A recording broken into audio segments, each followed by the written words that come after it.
7 is on your side now with a story about something that's frustrated many of you at home. Parking tickets in the district and the fight to challenge them.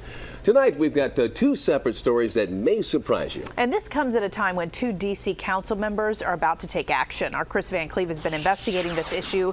He joins us now with what he's uncovered. Chris? Well, Allison, tickets are big bucks to the city. Council Chair Phil Mendelson says D.C. takes in about $200 million a year from tickets. Now, appeals are handled by the DMV. Its adjudication process is the single biggest complaint we get here at 7 on your side.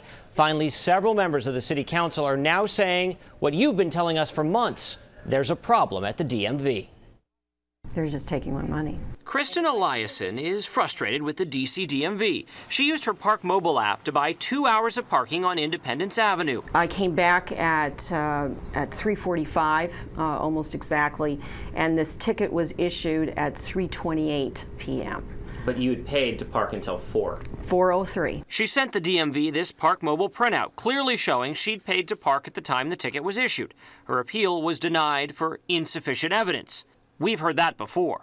I was right to the end of my route. Jeff Peake got parking tickets meant for FedEx and UPS, but when he tried to appeal, the DMV said he needed more evidence until we got involved. And then there's Jason Hare. It's starting to become clear that really they want the money versus going through the process and making sure everything's right.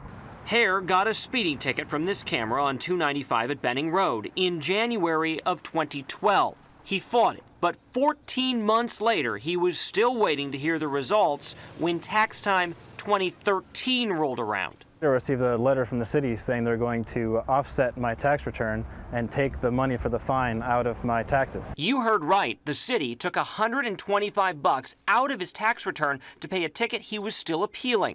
The DMV website says the online adjudication process will take 6 months, but numbers obtained by 7 on your side show that's not happening for photo tickets. Nearly half of the 40,200 tickets in the queue as of June have been waiting more than 6 months.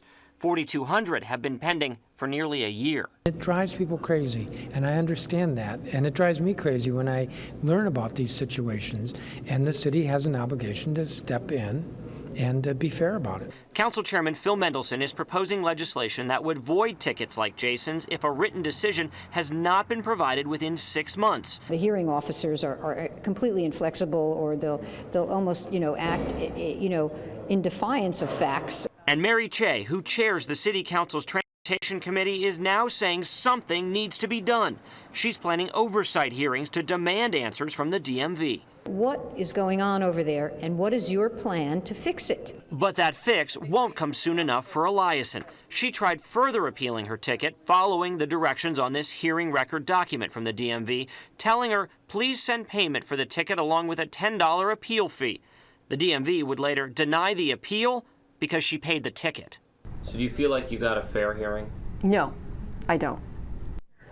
Now, the DMV says it's aware of that pending legislation and has asked to collaborate on it. It's likely the hearings and the bill will be handled this fall. Now, we've also learned the DMV is now reviewing Kristen's parking ticket, but the agency believes she misinterpreted their response, seeking more information as a denial, and then mistakenly paid the ticket. We'll keep you posted on that, and we have much more online at WJLA.com. Live in the newsroom, Chris Van Cleve, ABC 7 News.